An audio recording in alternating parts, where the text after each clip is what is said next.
of the government. May we request, Madam Chair, that Senator Risa Ontiveros repeat the last question. Sunog! Repeat the last question. Sunog! Narito ang Balitang Pinoy TV.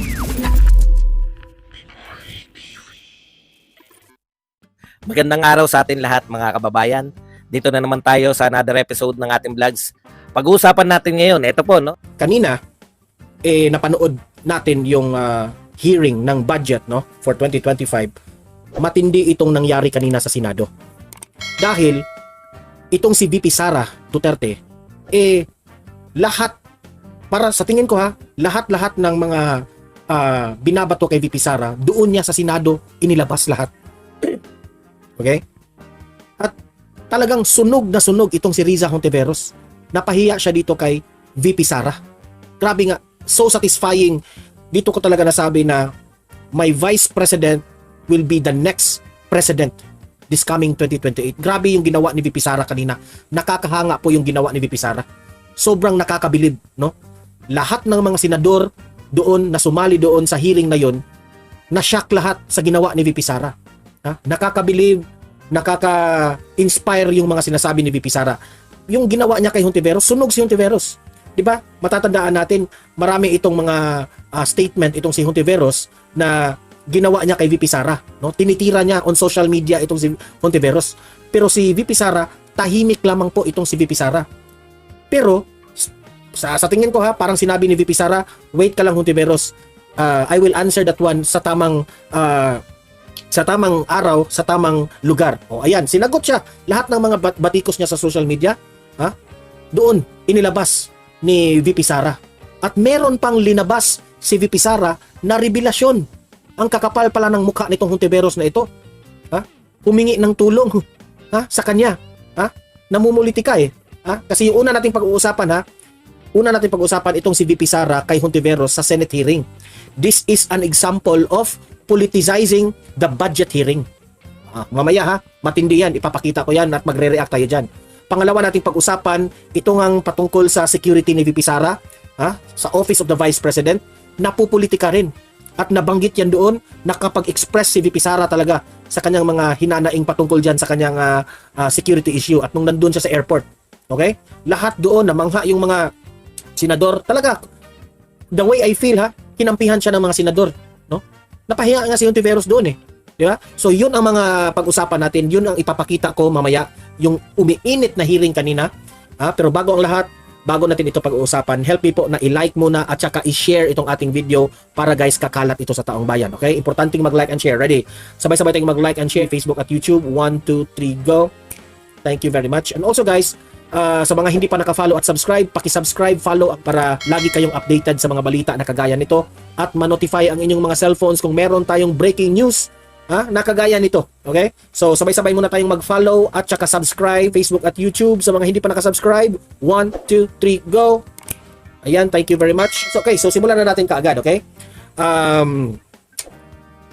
Ipakita natin ng buo. Ayoko kasing kumuha ng balita ngayon sa News 5 o sa UNTV kasi alam ko puputulin na naman nila yung hearing na yon. Okay? At magagawa ng kanilang style of narration. Okay? So dito sa Donmar TV, ipapakita ko yung buo. Okay? Para lahat maunawaan ninyo kung paano sinunog ni VP Sara sa kanyang mga statements itong si Hontiveros. Okay? So ito, pakinggan natin. VP Sara, Hontiveros, pasok. This is an example of politicizing the budget hearing through the questions of a senator. Ito yung isa sa mga highlights Ang problema niya kasi nakalagay yung pangalan ko doon sa libro at yung libro na yan ibibigay namin doon sa mga bata at yung mga bata na yan may mga magulang na boboto. James Brablit, hello po. At yung pangalan ko ay nagkalat doon sa kung saan man ibibigay yung libro. Madam Chair, we commit to send tomorrow everyone in this room a copy of the book. Hala! Yun ang mga highlights Mamaya i-explain ko yun. Simula tayo sa umpisa. Okay, play. Dalawang tanong lang po, Chair, para ngayong araw. Good luck sa dalawang tanong mo. Una po ay Magigisa ka ngayon. note that a huge chunk of the OVP's 2025 operations budget, 1.909 billion pesos, will be used for the delivery of socio-economic programs such as one medical and burial assistance program. This supplements other healthcare programs of the government to assist indigent individuals and families. Ito, budget deliberation ito. Pinag-usapan po ang budget ng Office of the Vice President. Ito, mahalaga ito ha, importante ito. Ang budget ng Office of the Vice President.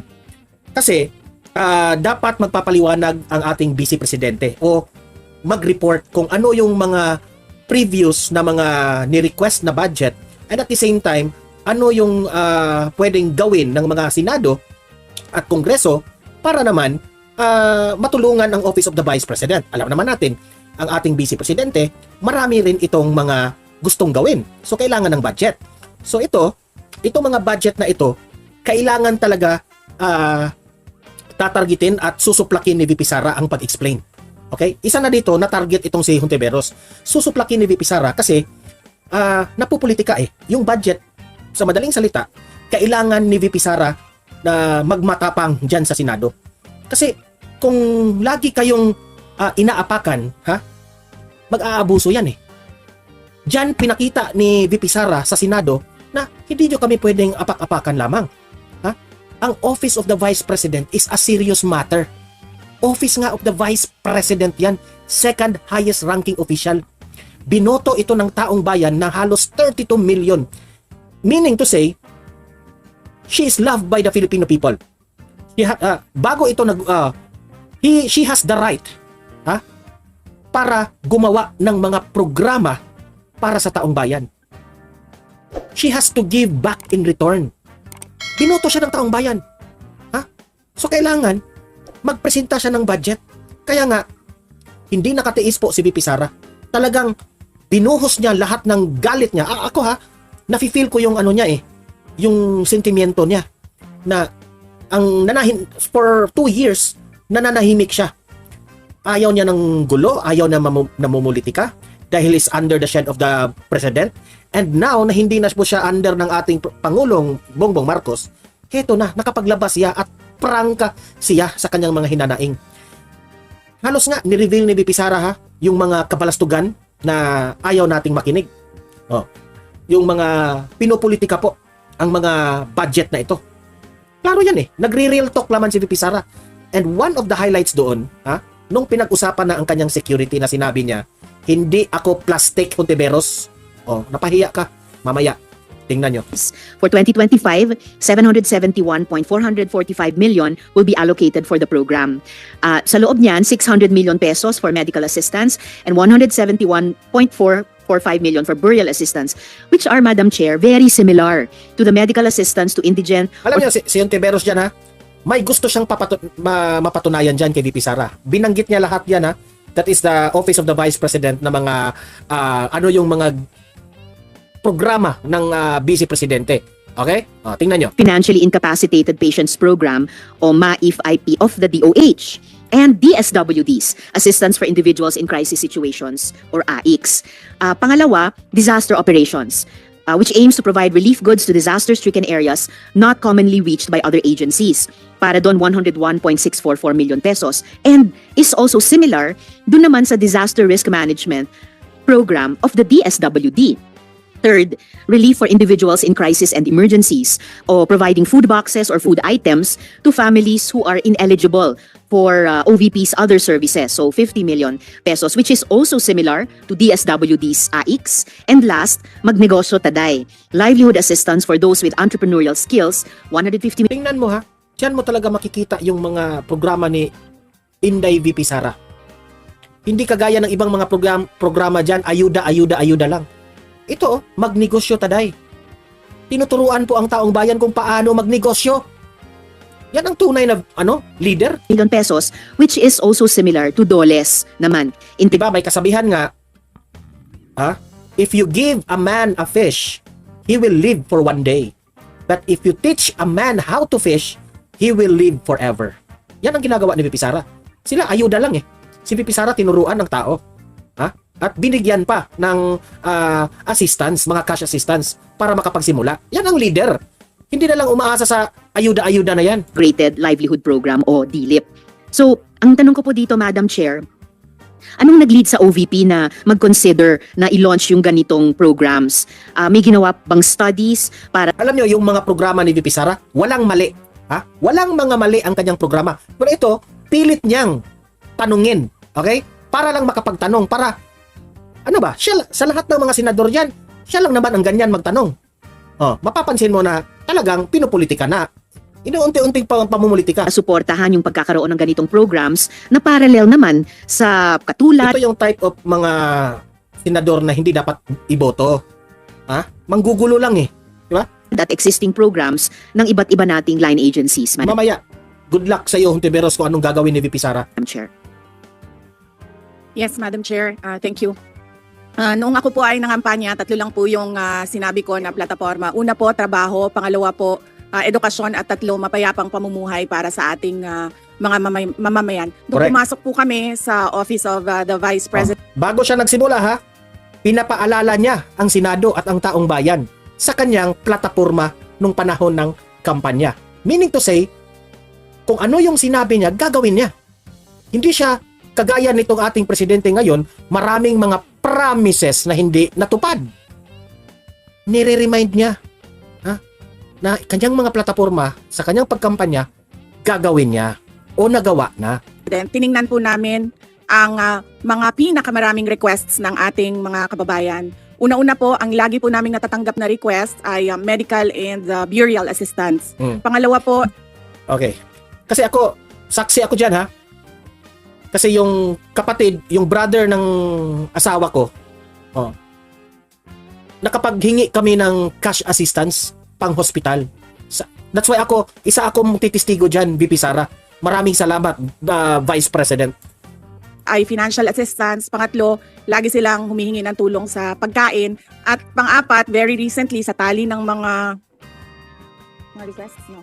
Yeah, sa tali ng mga requests is yung educational assistance na sinasabi ng mga kababayan natin. Sinasabi namin lagi sa kanila, libre naman yung public schools. Ngayon ay libre na rin yung higher educational institutions, pero sinasabi nila nahihirapan kasi sila sa plete, nahihirapan sila sa pabaon ng mga bata at sa pagkain ng mga bata. Kaya meron kaming bago, ito yung educational assistance. At ang panghuli naman, lagi naming natatanggap na request galing sa ating mga kababayan ay kapag sila ay naging biktima ng disaster, whether man-made or natural disasters. So sila po ay lumalapit sa Office of the Vice President. Totoo po, merong mga ibang local government units at ibang national government agencies na ganito po ang kanilang programa.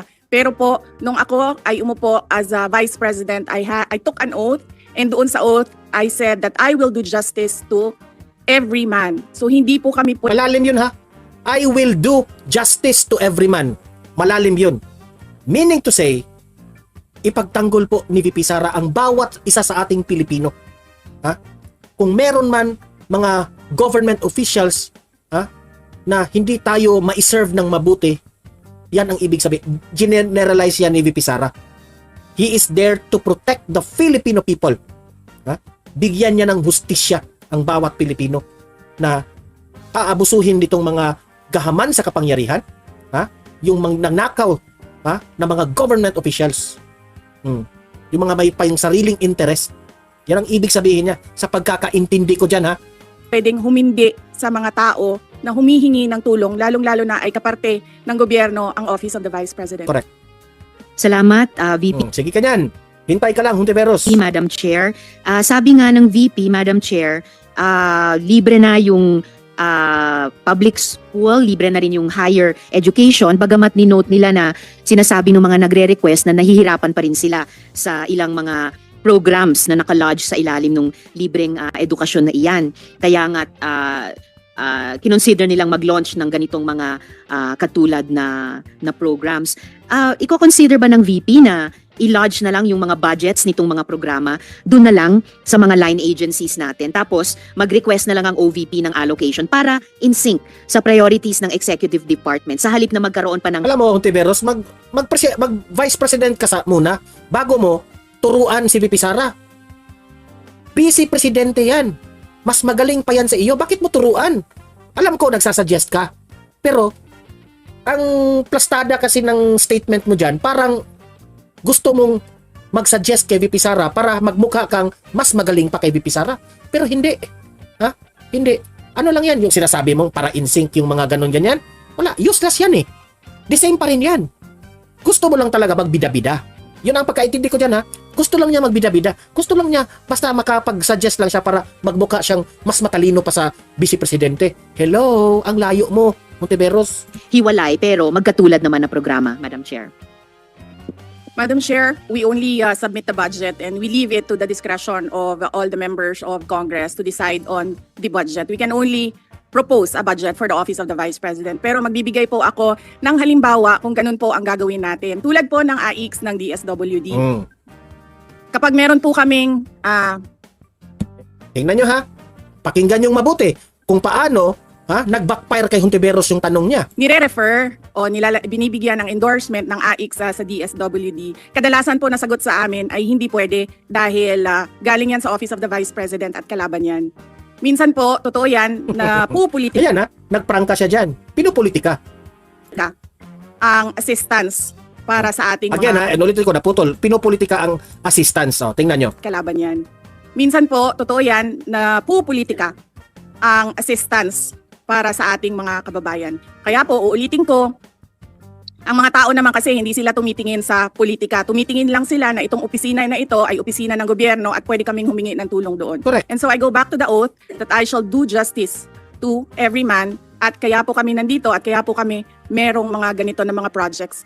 Ibig sabihin po ni VP Sara dyan, yan kasi ang mahirap sa atin sa bansang Pilipinas. Hihingi ka ng cash assistance kung sa anong mga government agency, ganun ganyan. Dadaan pa kasi ng mga pamumulitika eh. Yan ang hirap sa atin. Kaya nga si VP Sara, ayaw niya yung nagbigay tayo ng cash assistance pero ang pangalan mo doon nakalagay, hindi ganyan. Pero yan ang taong bayan eh. Di ba?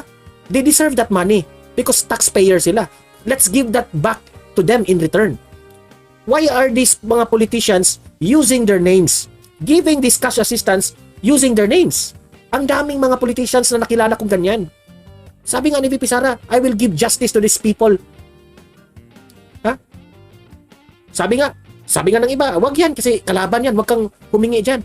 Ibang mga politicians, meron rin na bago kanila bigyan ng cash assistance, sisugarduhin nila muna kung ikaw ay bumoto sa kanila. Merong mga ganyang mga politicians. Kaya, yan ang sabi ni VP Sara. Kahit hindi ka bumoto sa akin o bumoto ka sa akin, that is for you. That is given to you because humingi ka ng cash assistance. Kami, leader kami, hinalal kami ng taong bayan para tumulong sa lahat. Hindi natin pipiliin kung sino yung tutulungan natin. That's why VP Sara will give justice to every man. Lahat ng mga Filipino people na bumoto sa kanya o hindi bumoto, they have the right for this money. Itong mga cash assistance na to. If ever na meron tayong problema sa edukasyon, problema sa ating pangkalusugan, lahat-lahat na. Diba tama siya? At the end of the day, VP Sara is doing what is she promised during the campaign. Imagine that one. Yan ang hindi nyo maintindihan ng Tiveros. Kasi kayo, lagi kayong nagbabantay ng mga mali ng inyong mga kalaban. Diba? O ngayon, na na-real talk kayo ni VP Sara, pahiya kayo. And you deserve that. Kung napahiya po kayo, kung nasaktan po kayo kay VP Sara, you deserve that. Sa Office of the Vice President. Salamat VP, Madam Chair. Wini-welcome ko yung sinabi nila na the VP would leave it to the discretion Wala na, nakautal-utal na ha. Natataranta na. of the members of Congress.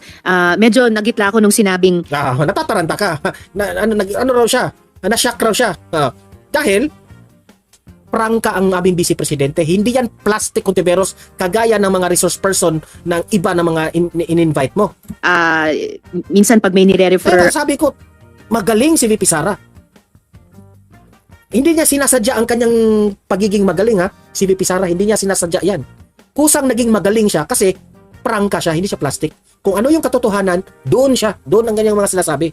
Di ba? ang OVP para sa AIX, ang feedback ay kalaban niyan. Dahil Madam Chair, I believe tayo sa Kongreso when we appropriate H. Liza, hello po. Jane Bramlett, hello po. the budget, merong implicit na assumption tayo doon na pagkatapos, in the exercise of our oversight function, yung parehong level ng professionalism we demand of ourselves ay resumption of regularity, ina-expect natin sa lahat ng members ng executive. Plastikan yan, Hontiveros eh. Di ba? Real talk tayo dito. Itong gobyernong ito, Hontiveros, ang daming kaplastikan. Itong gobyernong ito, pabor-pabor lamang. Kung sino yung mga kaalyado mo, dito, paboran ka. Pero kung hindi ka kaalyado, hindi ka bigyan ng sapat na budget. Hindi that is a wrong practice here in the Philippines. Kaya nga ang mga Duterte gusto yang matapos-tapos yung ganyang mga style.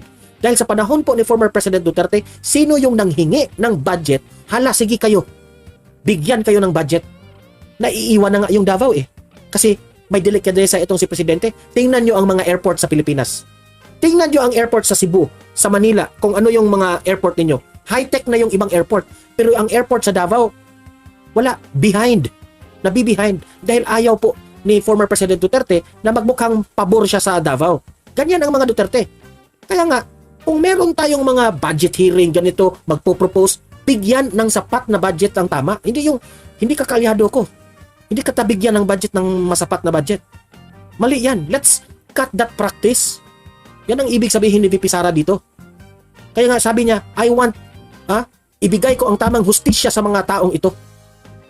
Lalo na when they are working together. Kaya, gaya ng sinabi ko kanina, wini-welcome ko yung sinabi ni VP na they would leave it to the discretion of the members of Congress, and tayo naman ay hindi tayo bibitaw sa mahigpit nating pag-ensure na these programs be implemented by the appropriate agencies o kahit in collaboration with each other na naaayon talaga sa tamang standards above partisan politics. And therefore, at the proper time, Madam Chair, gagawa ako ng proper motion para i-lodge yung budgets ng mga programang ito sa line agencies na may klarong opportunity for OVP na mag-request for allocation as for other offices in the executive. Yung huling tanong ko sa ngayon, Madam Chair. Ito yung huling tanong ni Hontiveros. Eto na, mainit na ito. For 2025, one of the OVP's programs, Pagbabago Campaign, 1 Million Learners Entries, involves the provision of bags to 1 million learners in remote communities while initiating Kino-question na niya itong programa ni VP Sara. tree planting activities. This gets an appropriation of 100 million pesos.